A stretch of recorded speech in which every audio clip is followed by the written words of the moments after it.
Rather, it's a story of 7 deaf and hard of hearing professors and their experience in the workplace.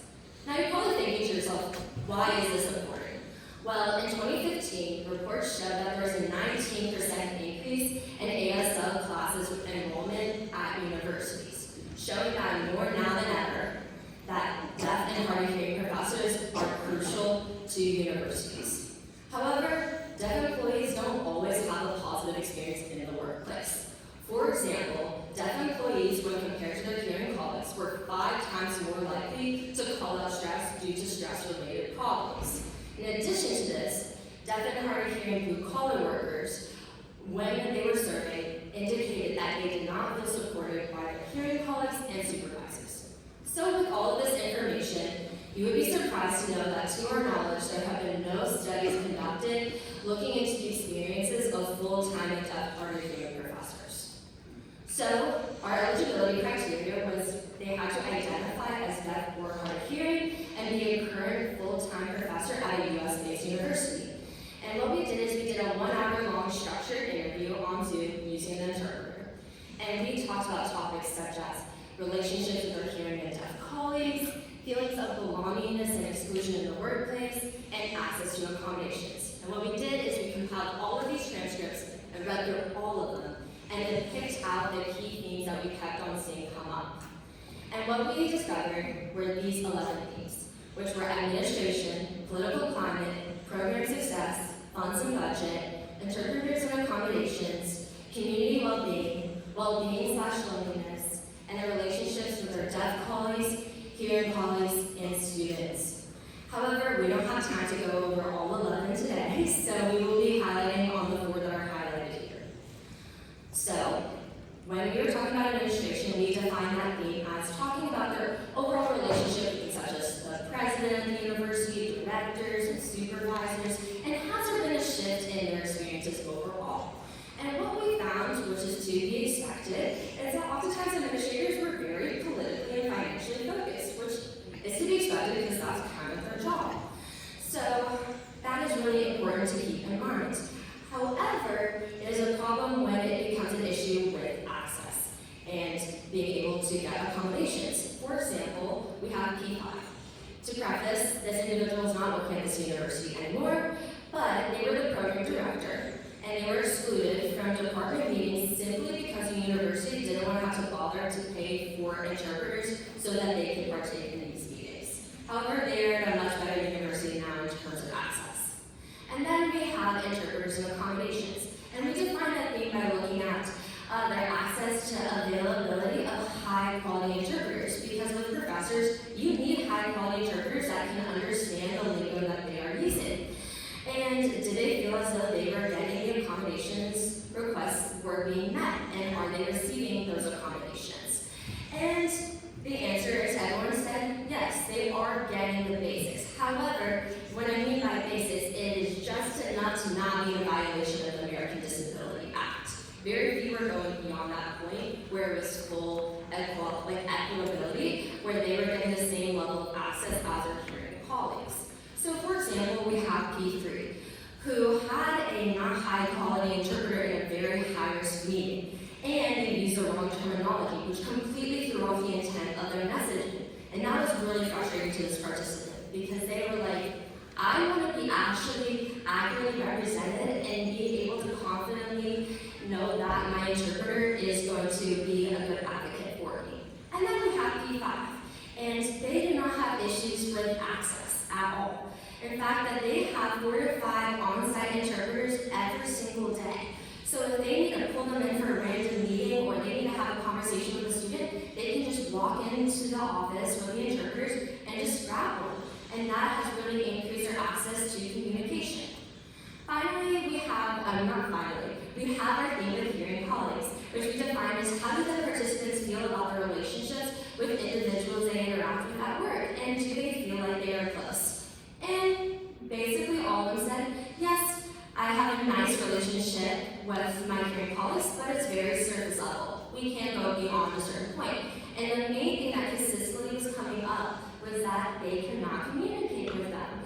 So it is really difficult when you can't really have a conversation with someone. However, there have been some initiatives that hearing put in place by learning some basic sign language, and a little bit goes a long way. So they're walking by like the hallway, and they just see like, oh, like, how are you? It's nice to see you. And a little bit goes a long way with that. And then finally we have our theme of community belonging, which we define as how connected do our participants really feel at their universities. And do they feel as though that they are being excluded simply because they are deaf? And what we found, unfortunately, is that because ADA says it's specifically interpreters just in the workplace, anything kind of beyond that point for social events and stuff, they don't really need to cover that. So oftentimes, deaf professors cannot participate in these other university events. So they might want to go to dinner with all of their hearing colleagues, but they cannot participate simply because they do not have access to that communication. But we have some other positive things that happen, so guys, it's not all downside, where sometimes the ASL departments at universities collaborate with their athletic departments, and they create a whole deaf awareness game.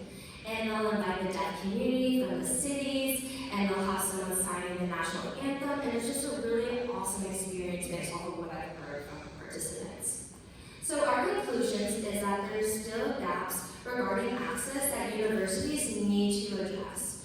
Deaf professors have to constantly advocate for themselves in order for their basic needs to be met. And as a result of this lack of access to communication, deaf and hard of hearing professors do not feel like they're able to receive the same treatment as their hearing colleagues.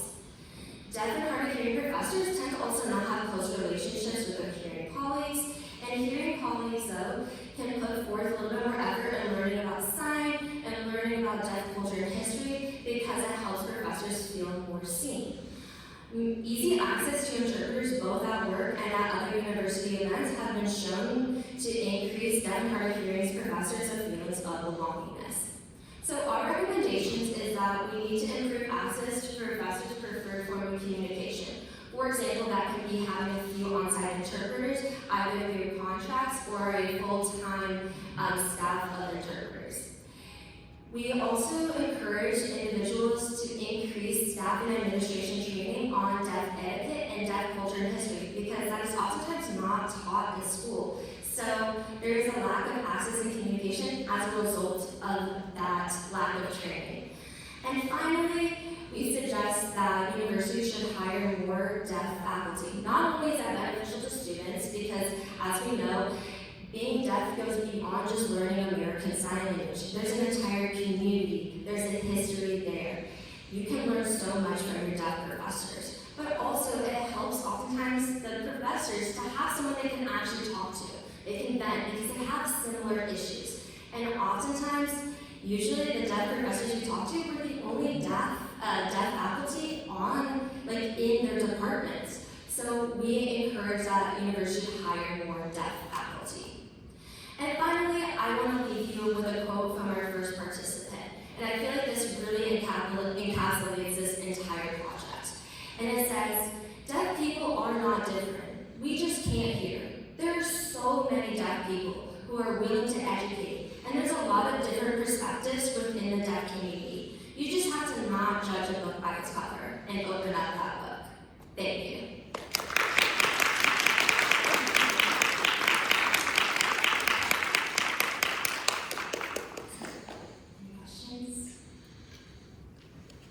I'm still perseverating on the first slide where the person said that they just did not get to go to faculty meetings because they, is that, like, just to be clear, that's a blatant violation of the ADA? Yes. Right? So would that person, I mean, I'm assuming they would have had grounds to file a lawsuit, but I assume that's not just a simple process. I don't know if they elaborated on that. I'm hoping not. Was it at UGA? No, it's not. I can tell you it's not. That faculty member did in fact leave. Sometimes their partner had to be their interpreter. They only got an interpreter at their annual meetings. And even so, sometimes they had to find their own. Yes, it was a complete violation of the ADA. And I have to say that is by far the worst experience I've heard from all of our participants. That is not a common experience based off of who I learned from, but obviously I didn't talk to every single deaf professor in the country, so. Any other questions? Yeah. For your sample size, how many were deaf and how many were hard of hearing? So all of our participants identified as deaf, however, some had some form of hearing. I believe two that had some form of hearing. What I mean by that is that they have the ability to hear music if they like turn it all the way up, or they have like hearing aids, but hearing aids aren't 100% effective, so they can't hear everything. So all of them still use American Sign Language. That is, well, one of them isn't, that's not their preferred form of communication, but they know sign language, but most of them just use that instead. But all of them identified as deaf and not as hard of hearing, if that makes sense. How did you find these people?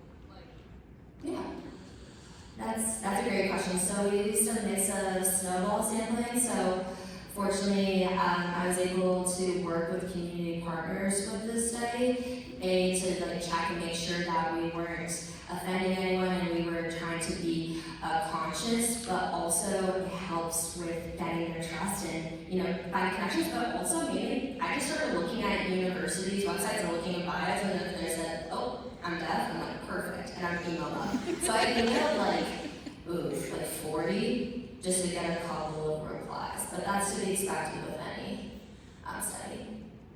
Any more questions? No? Awesome. Oh, sorry. What was your motivation for this, for doing the study? Yeah, for sure. So I went on an ASL trip in France, and I was talking to, they were actually professors at this university, at another university, and talking to our, the heads of our, program that were giving us all the tours, and they were just mentioning a lot of issues with how they felt at work. And I was already working in the coffee lab, and one of our main objectives is including increasing inclusion in the workplace. And I thought we had a really unique opportunity to put forth that effort and learn from this community because we have those resources, and there are no eye psychology departments within Gallaudet, which is an all-deaf university. So I thought that we could do the study and do a good job. So, anyway.